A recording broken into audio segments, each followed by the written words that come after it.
Okay, so we took a trip to Taylor Park, Colorado this last, a few days ago now, but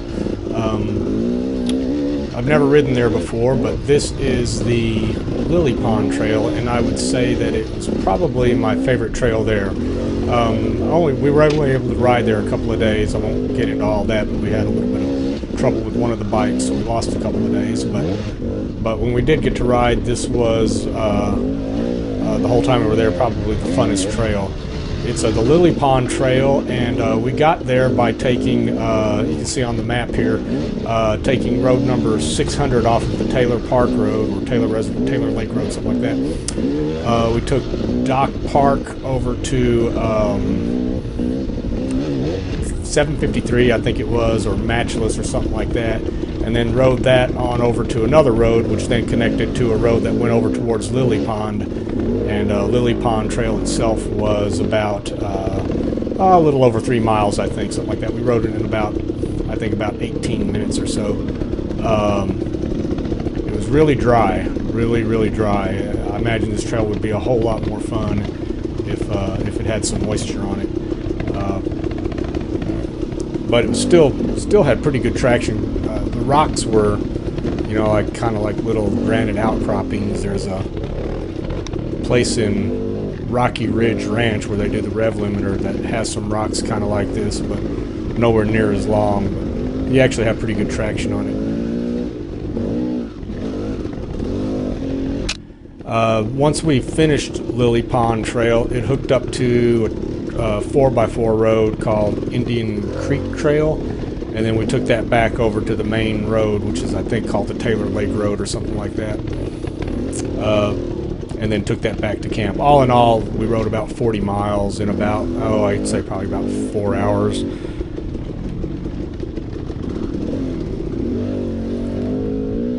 It was a ton of fun, though. All the trails there are actually really good. I really can't wait to get back. Unfortunately, I only had 2 days to ride there before I had to head back to Dallas. But you could definitely spend a lot of time out there and ride several of the trails. I imagine if you rode this trail a lot, I can imagine you'd learn all the little rocks. Like I thought about jumping over that one there, but if I was more familiar with the trail and knew it was coming up, you might be able to do stuff like that.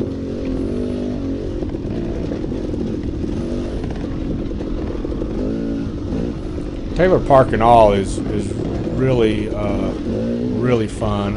We did kind of camp in the wrong place. I think we were at the Lakeview Gunnison Campground, which is on the south side of the reservoir, and unfortunately most of the really good trails are kind of north, so I think if we were to go there again, we would want to camp at like either Dinner Station or Spring Creek, because that's kind of closer to where all these trails are. There are a few trails that take off south.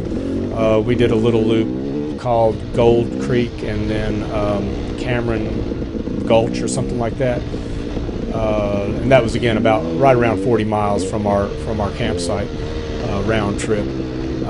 It was not as fun as this. There were some sections of that trail that were pretty rough, not really hard, but just really extended. I think there was about a half a mile to a mile of just uphill scree that was a narrow trail and a off camber and fairly steep. The altitude obviously had a lot to do with that. I got to the top of that, I was like, God, I don't think I can breathe anymore. But this is the Lily Pond Trail again, and it was, like I said, of all the trails we rode out there, it was without a doubt the funnest one.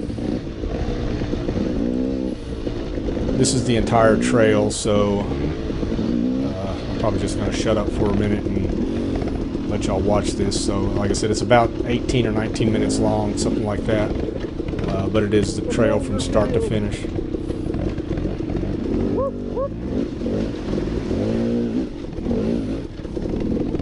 It was me commenting on the fact that there was a boulder field there. Kind of like Rocky Ridge.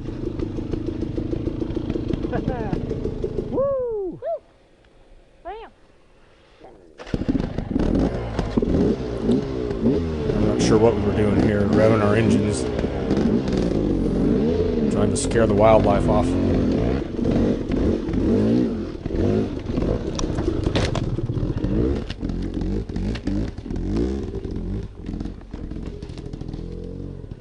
That was stupid. Now I don't have momentum to get over this.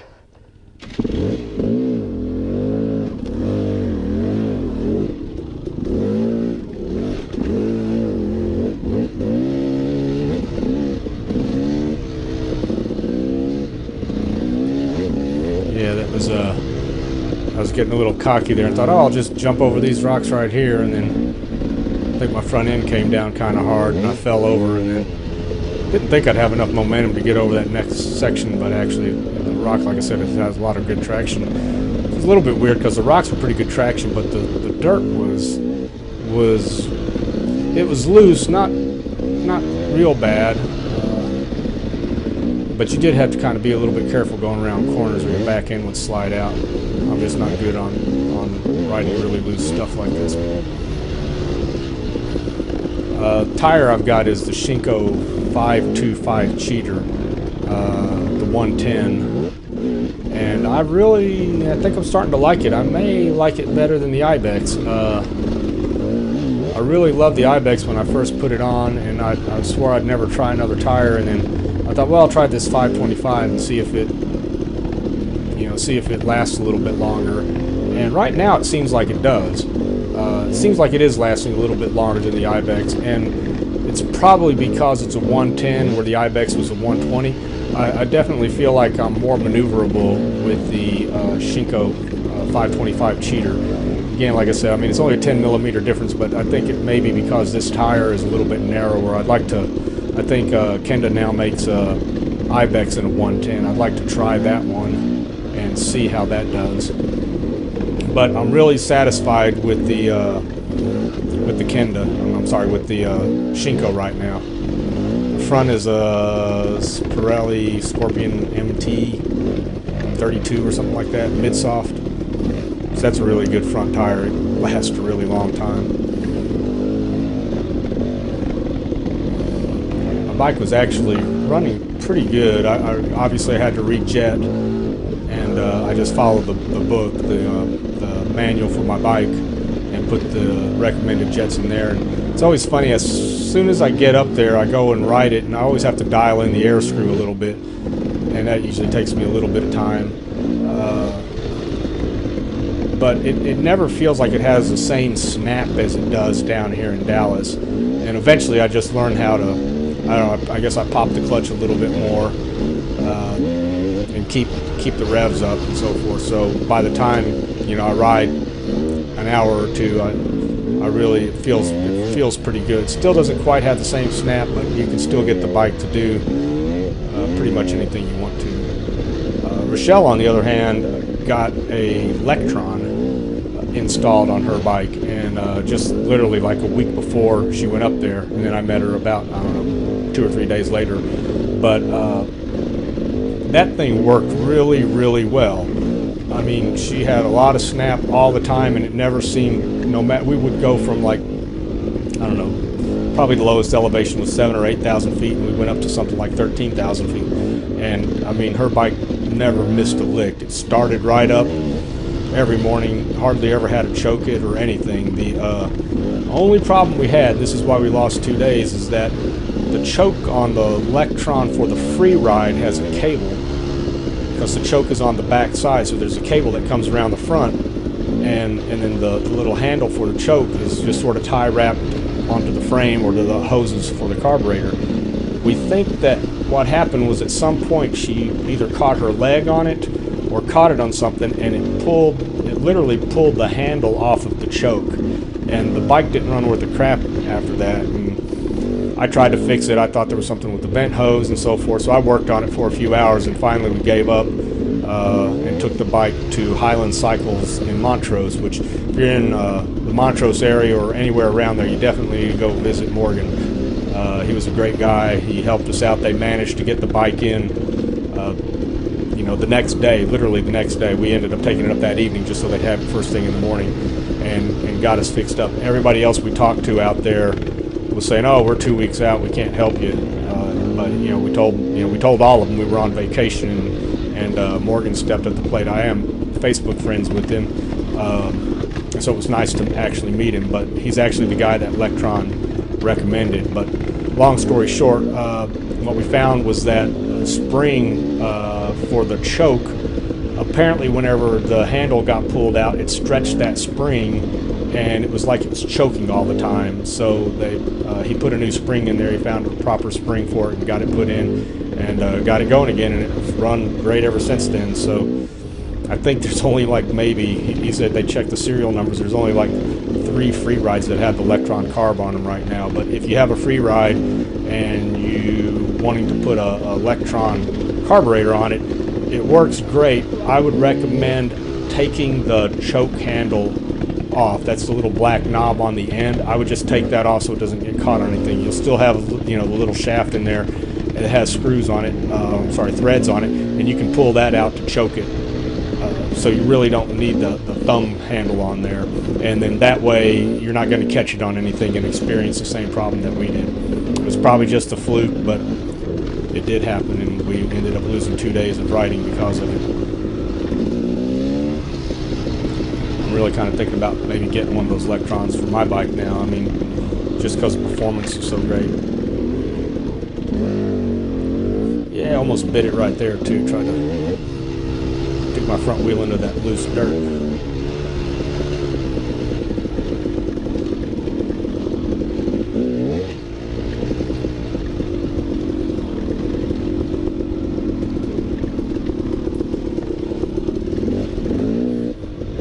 I watched another video on this trail before I made this video, and the guys were riding it, and they had some really good traction. There was actually puddles all around. We'll cross the stream here in a minute, but literally there were maybe 2 spots where we crossed any kind of moisture at all. And the of course, Colorado is undergoing a lot of fires right now, but we didn't experience any of that. But it's definitely dry. There were burn bans everywhere.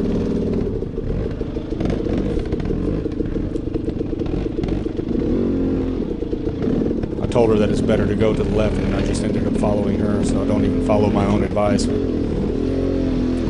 But this is one of the only spots that there was any kind of water.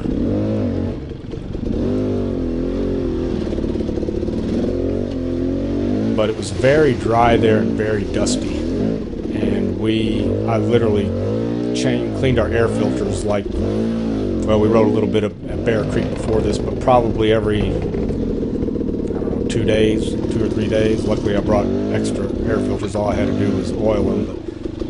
But I was generally riding in the back like I usually do, and got a lot of dust. Woohoo! Woo! That's the bomb. We like Lily Pond. We like it at Lily Pond. And that was just hamming it up there for the camera, I guess. Entertainment value.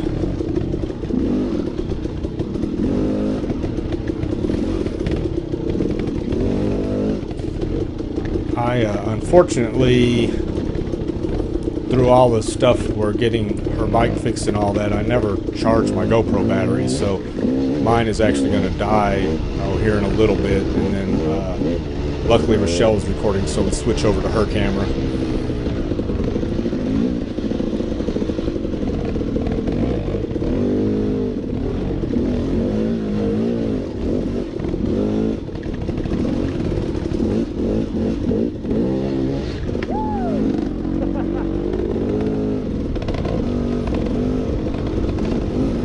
She actually wanted me to jump the bigger boulder right before that, but by the time she told me that it was too late, so I just jumped the other one. I almost jumped on top of her. That water right there was really nasty. I'm not sure why. Normally water in Colorado is pretty nice.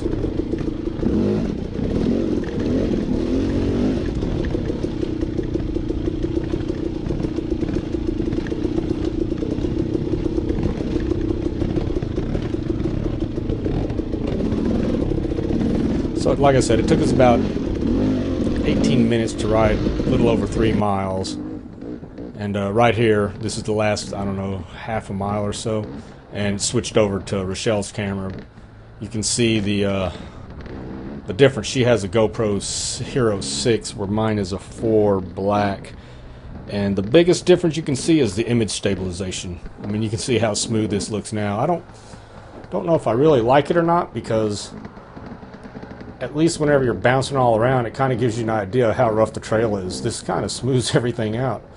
It's probably easier to watch, other than I don't know that the side mount on the camera or the helmet works so well, just because it's you know, you see the helmet moving all around, so you might be better off with the chin mount or something. But it kind of makes the trail look a lot smoother than it really is.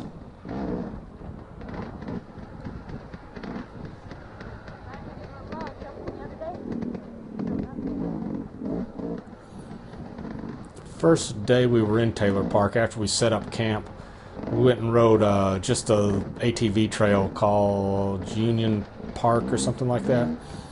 And it's kind of cool. There was an area that there were just all these down logs, and boy, you could get a lot of log jumping practice in. Suspended logs, big logs, little logs, multiple logs. It was actually quite a bit of fun. It was we spent, I don't know, probably half an hour just playing around in the logs.